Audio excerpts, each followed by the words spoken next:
AFC yang bisa di bawah target yang tidak seharusnya yang dibuat saat itu terusin ya. Tapi alhamdulillah kita di bawah 5-0 itu pun sudah luar biasa buat saya.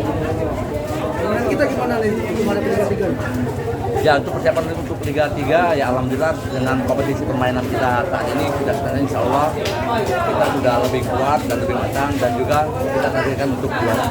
Tadi kita menyerang apakah ada pemain lawan?